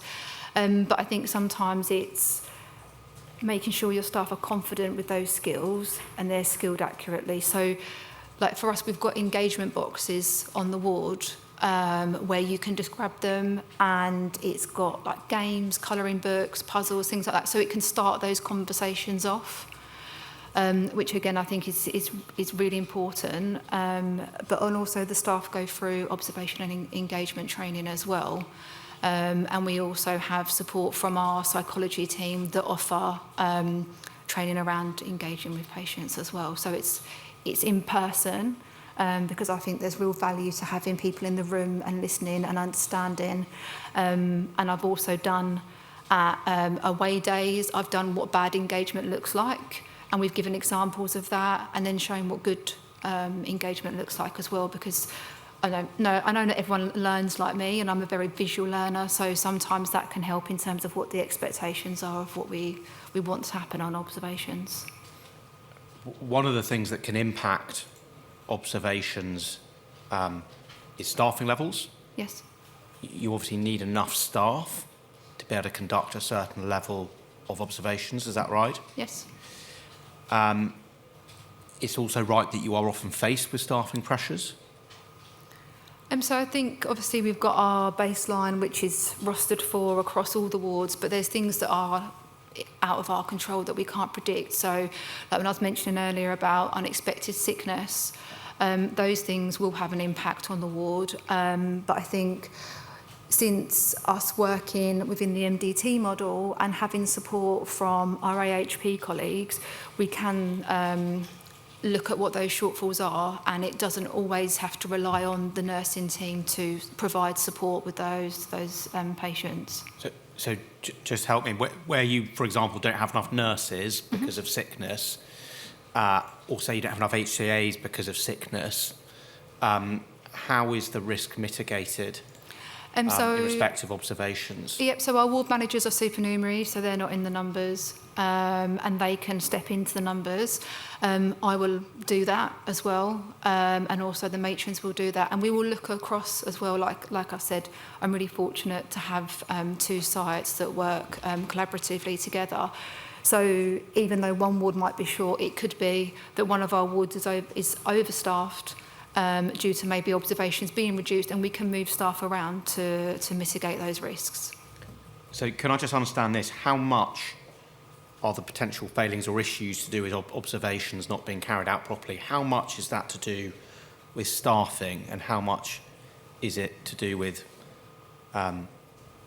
culture, as it were? So where observations are not being done properly, Yeah.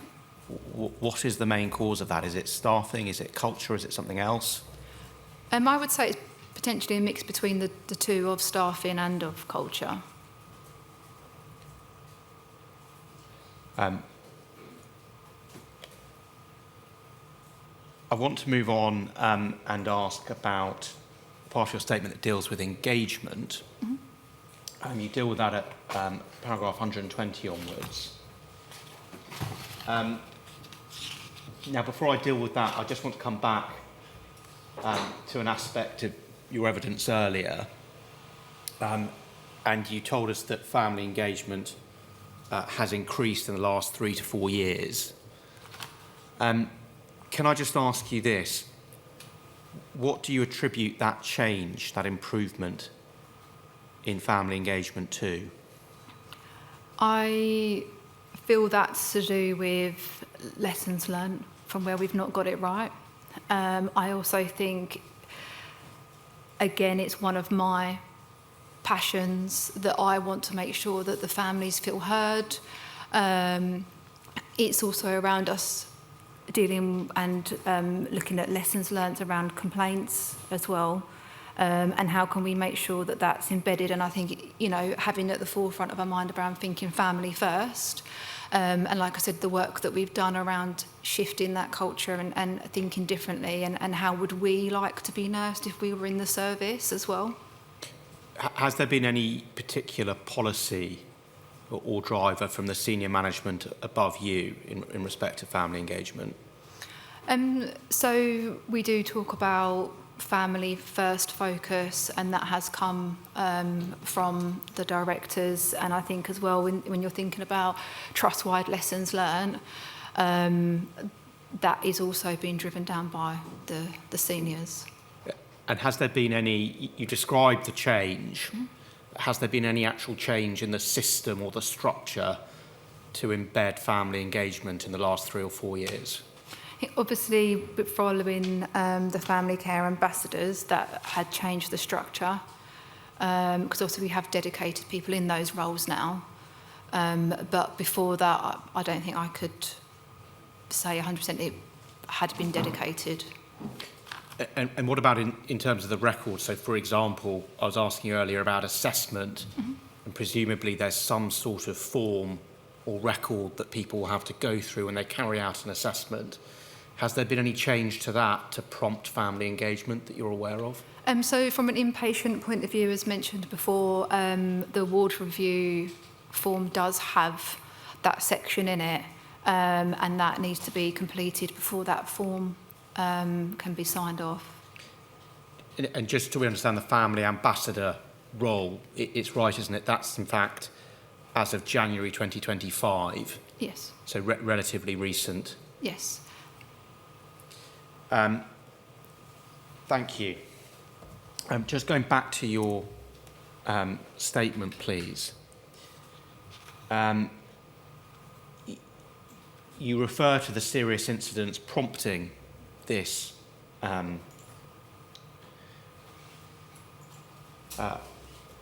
review or change of approach. Can you just tell us what sort of issues arose that caused you to revisit this issue of family engagement? So when I returned back from maternity leave and my brief had changed to being at the Chelmsford site, there was a relative that had asked to meet with me and was really unsatisfied with the lack of communication that they had received for their wife's care. And that meeting was very difficult to sit and hear that. And it made me want to do some things differently. I couldn't unhear what I had heard. It made me feel very upset that that was the standard of care that had been provided. And I wanted to do better. And I also made that relative a commitment that I was not going to not deliver on. And that was that I would make change and that I would ensure that things improved. And obviously that's not just down to me, that takes me and my team. But I think having that conversation and hearing how they felt, really, yeah, I can't explain the impact that that had on me and wanting to do different. You speak for yourself and the impact that's had on you. Yeah. Obviously there's lots of other people involved in this issue. Yes. What would you say to the families listening to your evidence to offer them assurance that things have changed in the way you say? I think I can only, give my word that things have changed and that hopefully the positive feedback that we have received and the compliments and the fact that staff are engaging with families does give the families that are listening the assurance that we are really hearing what has gone wrong and that we are doing different. And, if they hadn't spoken up, we wouldn't be making positive changes.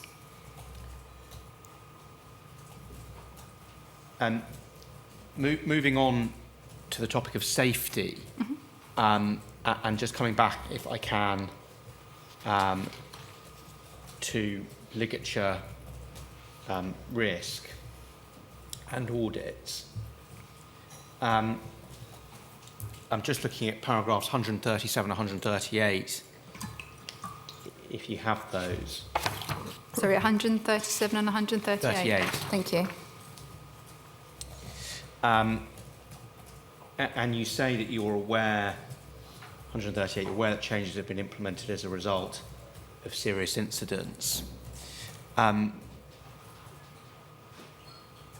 you reference work taking place to make wards safer for patients. Were you aware that EPUT was prosecuted by the HSE in respect of environmental risk from ligatures? So I have some awareness of that. And obviously you refer there to changes following serious incidents, so ligature points being addressed following incidents. Can I just ask you this? Are you able to offer any insight from a staff perspective for why it appears that EPUT have been so slow to reduce ligature risk?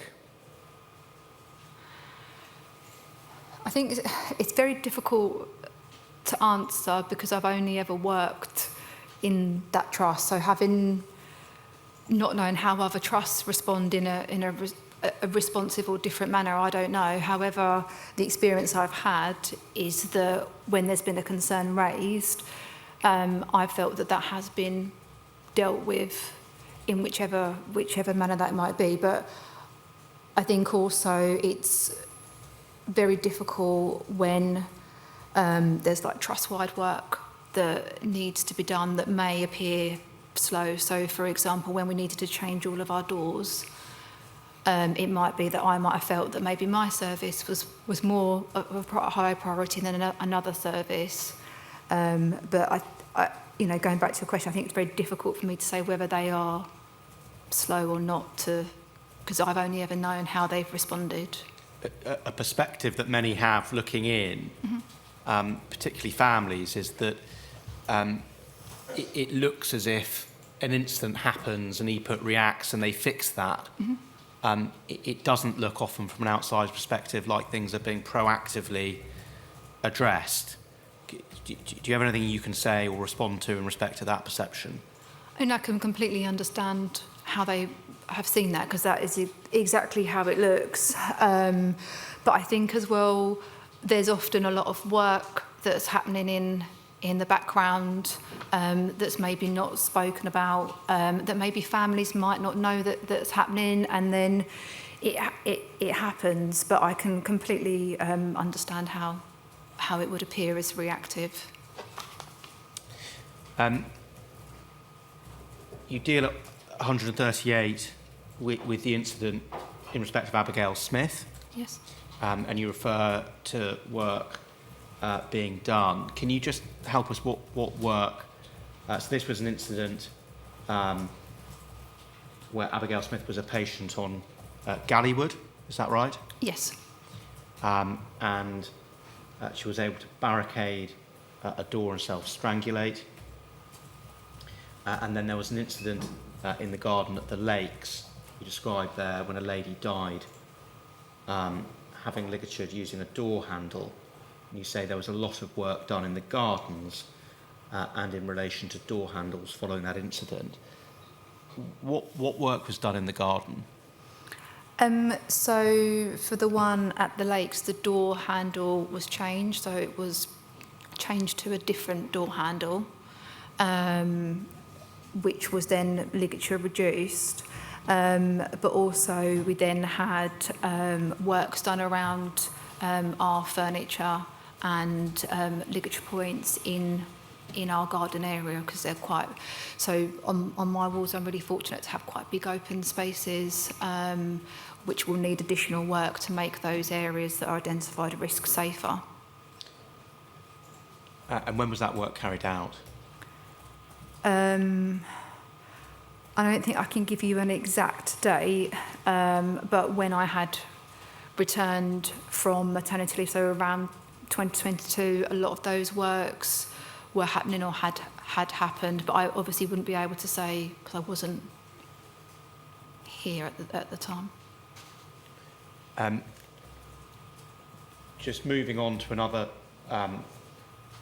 topic in your statement, it's under the heading of ligature audits, but I want to ask you, if I can, about your paragraph 145, because you refer there to mixed and single-sex wards and the issue of sexual safety. You told us about an incident involving a patient earlier, which was reported. You told us that was reported to the police, but can you just help us in general terms, what are the channels available to patients to report sexual assaults or inappropriate sexual behaviour? So on all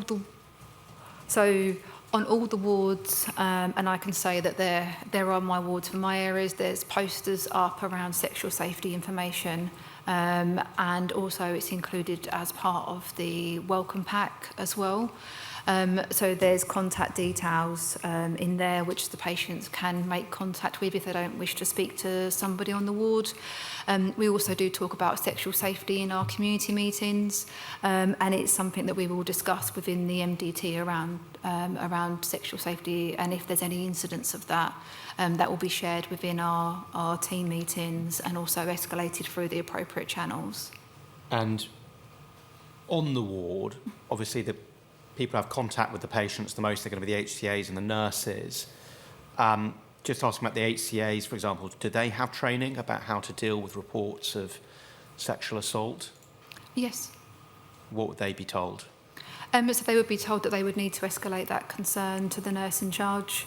Our safeguarding team are available as well, so they could call them and have a conversation around the concerns that a patient had raised. Also, if they felt that they couldn't speak to anybody else, there's additional staff that are available for them to raise concerns. And is there a protocol or a policy that sets out the process for dealing with those sorts of allegations? Yes. And where's that kept? So that would be kept on the intranet. And so if you're an HCA, how would you find out about that? How would you know what to do? So you would be informed as part of your induction of where the policies and procedures are kept. Also, all of our staff have an induction as well, and obviously it's covered as part of the safeguarding training as well, which all staff have to do. It's mandatory. I want to move now to the part of your statement that deals with technology and particularly OxyHealth. You refer to your role in piloting the use of OxyHealth technology, is that right? Yes. Can I just firstly ask you this? What is your opinion as to the effectiveness of Oxyvision in the care of patients on inpatient units? So I think in terms of monitoring physical health care, it's good, and also in terms of supporting with monitoring sleep patterns,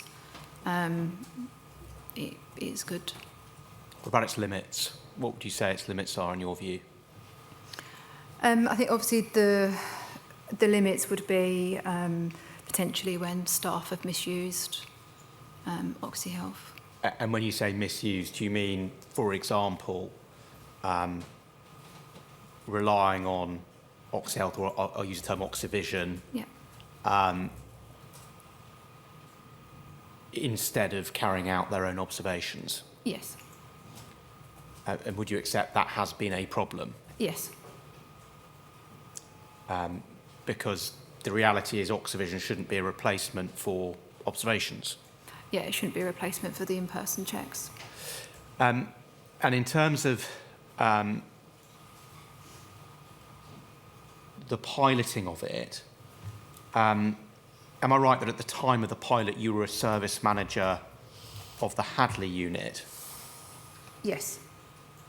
And you provided feedback in respect of Oxyvision. So does it follow that that feedback would have related to the Hadley unit? Yes.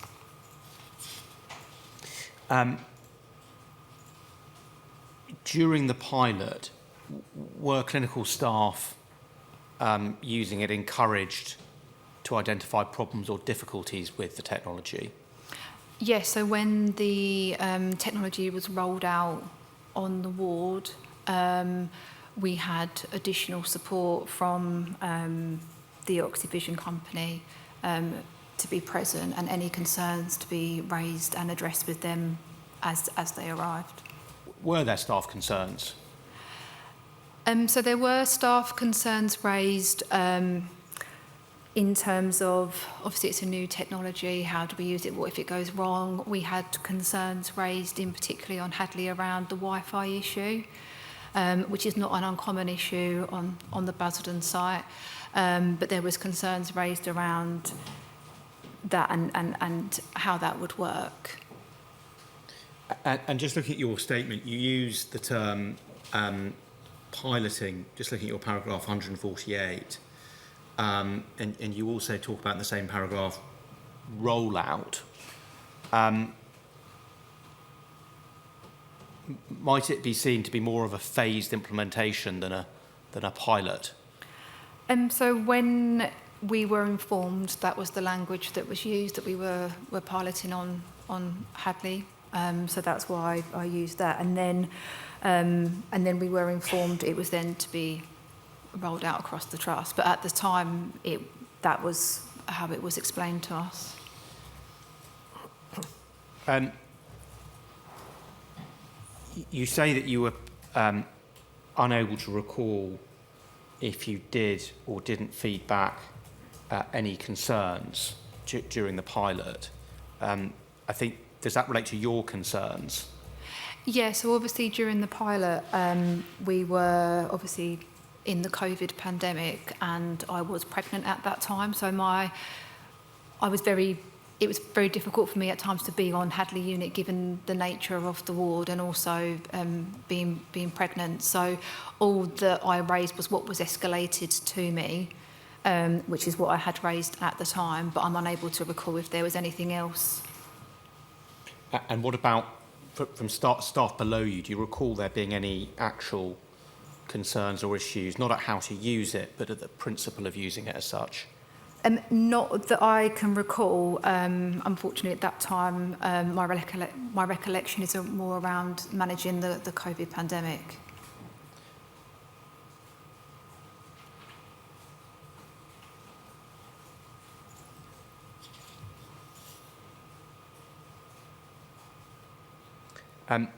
In terms of training and the use of Oxyvision, would you accept that there were issues or have been issues with staff not being properly trained?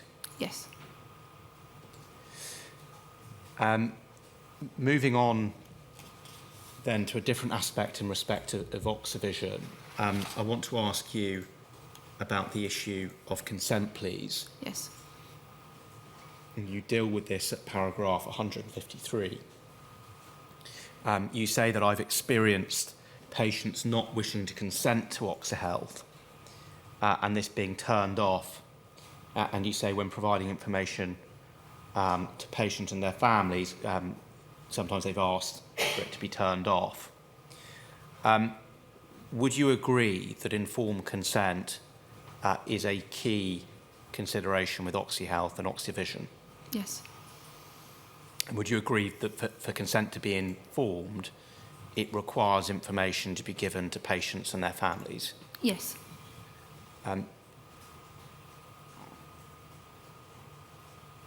Do you think that patients and families have always adequately been informed about what Oxyvision is and what it does? No, they haven't. And can you confirm, just looking at the consent-taking process, would patients explicitly have been told that Oxyvision cameras would be recording them 24/7? I don't think that I can offer that assurance, having had patients and family members' feedback, but that's not been the case. So I would say that that hasn't always been explained. Would you agree it should have been? Absolutely, it should have been. Sometimes in healthcare, people are given information leaflets about a procedure or about a technology. Was anything like that provided in respect of Oxyvision? Yes, so we did have posters up in the patients' bedrooms and information available to be given out. You said available to be given out, but would you accept that's different to sitting a patient down at the beginning or their family and giving them something and saying, this is what you need to know, Yes. do you consent having read it? Yes. Would you accept that that didn't happen? Yes. And can I just ask this, what process would be followed surrounding consent if a patient didn't have capacity? So the process should be that it's documented and agreed within the MDT whether the Oxyvision would need to remain on or off, and that should be reviewed. And what about family members? Would they always have been consulted if a patient didn't have capacity to consent? They should have always been consulted. I don't know whether that is the case. Again, do you think it would be the case that they wouldn't always have been consulted when a patient didn't have capacity? I would say yes, given the feedback that I've had. You say at paragraph 154 that I personally had concerns raised from patients who've been paranoid, who have believed they are being watched and listened to, also have supported them with turning it off, and also the same for patients who've experienced trauma. Yes. That's obviously a valid concern, isn't it? Yes. In view of the use of cameras. Do you think it was perhaps foreseeable that installing remote camera-based monitoring in bedrooms could exacerbate paranoia, psychosis, distress or mistrust? Yes.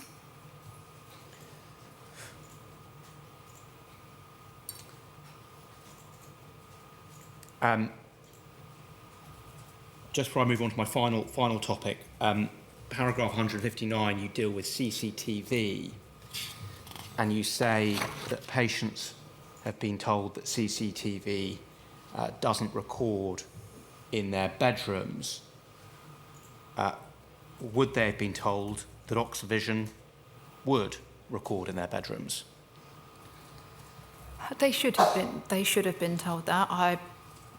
Again, given my previous answers, I don't think that's always been the case.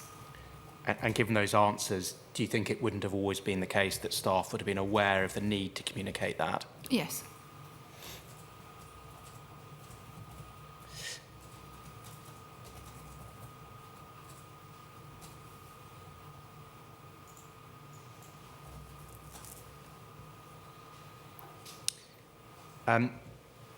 Moving on to culture and management,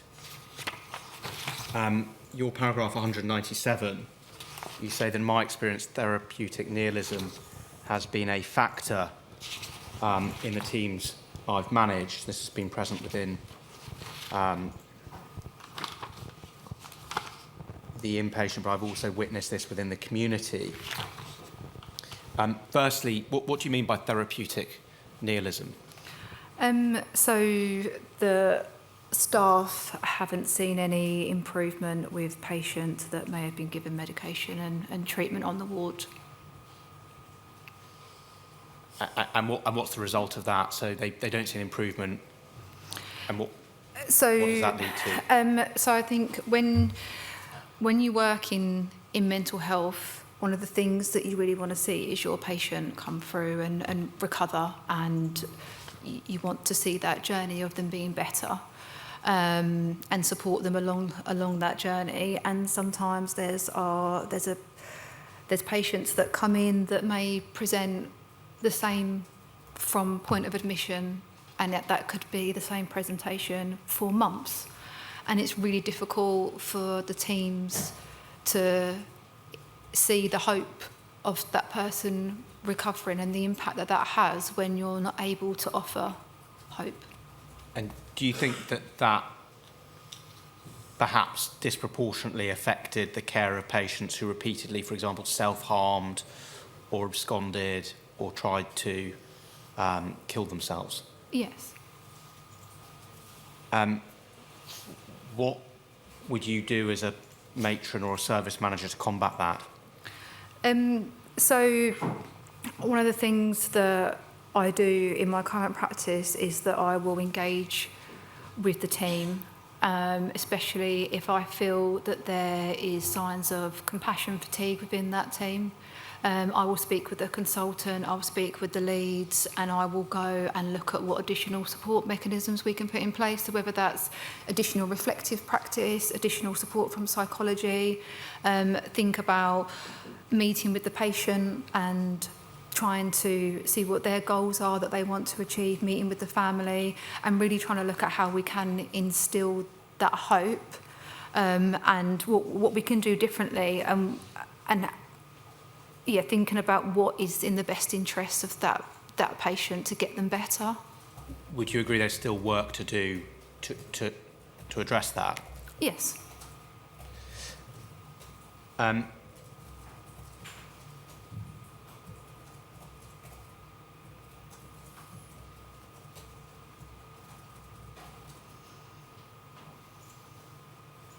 You deal with the question of internal investigations. That's something that will certainly happen following a patient death. Yes. And you describe having been involved in those and being made aware of recommendations. I asked you previously, I'm going to ask you again because I know it's a case you're familiar with, the case of Bethany Lilly. There was obviously an internal investigation by EPUT. There was also an independent report commissioned by Duncan and Johnston. Were you aware of that? Sorry, Yes. sorry, not commissioned by, produced by Duncan and Johnston. Yes, I was aware of that. However, that was shared with me, obviously, once I'd returned back from maternity. So in terms of the timeline of that, I would have known about that a lot later after it had happened. Were you made aware of the criticisms that report made about EPUT's own internal investigation report? Yes. Was there learning as a result of that? Yes. Was that disseminated to you? Yes. My director at the time sat me down and discussed all of the findings. Good and poor practice. You deal with that from paragraph 210. You describe witnessing a staff member falling asleep. How common is that in your experience? It has been featured throughout my whole career within working within the different trusts that this has happened. I would say that it's less common now than previous years. I mean, in the last sort of 3 years, I think that there's been a lot of supportive measures put in place now to combat that. There can also be an issue in respect of mobile phones Yes. on wards. What's the mobile phone policy at EPUT on wards? So staff should not be on their mobile phones whilst they're completing or performing observations. Completing or performing observations. What about when they're not, more generally? So they shouldn't be like in the open spaces on their phones. So like our nursing offices, they've got all windows so people can see in and out. So they should be in like closed areas. So like the staff rooms, for example. So, to summarise, mobile phones not allowed in public areas, are allowed in private areas not visible to patients. Yeah. And for how long has that been the policy? That has been in place since I have worked within the trust, and it's always been you don't have your phone on you, you keep it in your bag. If there's a need for someone to contact you, then you can give the ward number. So that's been in place since 2008. The final thing I want to ask you about is the dispatches documentary. Yes. You deal with that at the end of your statement, and you describe there that it made you feel sorry for patients. Why was that?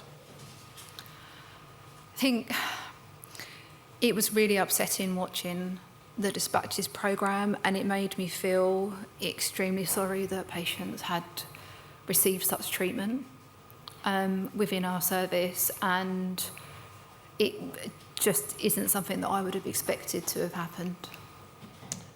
Why did you feel like you had failed people? I think you become a nurse because you want to help people and you want to do the best you can, and I generally felt that having watched that and that happened in wards that I was responsible for, I did feel that I had failed them. What concerned you most about what you saw in respect to the care in that documentary? I think the whole documentary concerned me, and I think the fact that staff felt that the way they were treating people was okay, and that hadn't been escalated, or people hadn't felt that they could speak up about what they'd seen. Was any action taken by way of disciplinary action or formal action against any of the staff as a result of that documentary? I don't know, because I wasn't involved in that process.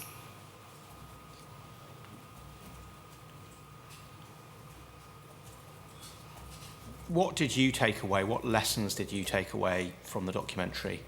So I think one of the lessons that I took, and I've spoke about it previously, is around if we're getting it wrong, we need to hold our hands up and be transparent, and that if we have done something that we're concerned about, I really want staff to feel empowered to speak up and not have the fear of potential consequences.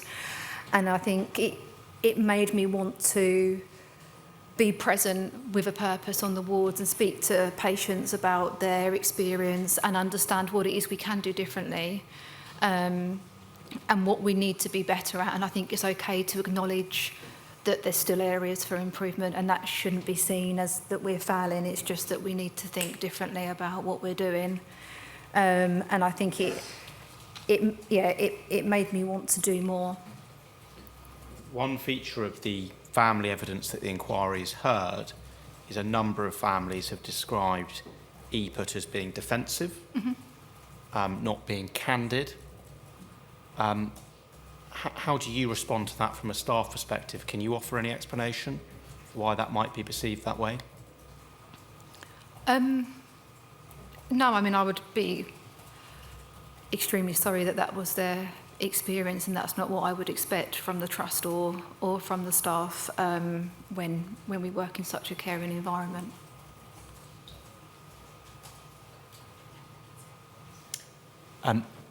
Chair, I think now's the time where, if we may, we're going to take a 10-minute break before resuming for any final questions. 10 minutes.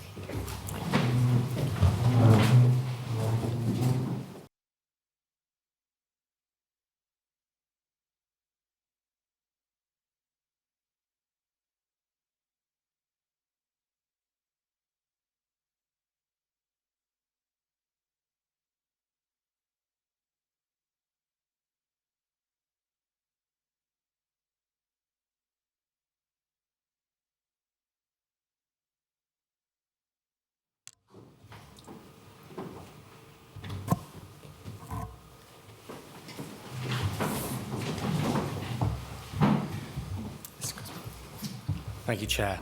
I only have a few more questions, so hopefully we're just going to be a few more minutes. You referred earlier in your evidence to ensuring that families are communicated with before transfers take place. Presumably that would apply equally to transfers out of area. Yes. You also gave evidence earlier that those under the influence of drugs or alcohol who are held, about those who are held at A&E or who attend A&E under the influence of drugs or alcohol, who need to be assessed under the Mental Health Act. Do you know what steps would be taken to ensure that they're kept safe while they're waiting for an assessment at A&E? So the liaison team that are based at our A&E departments, obviously they would be monitoring and supporting with any additional needs, and that person can also be nursed on a one-to-one as well if there's a significant risk. But obviously A&E is a public place as well, so there is still the risk of that person being able to leave.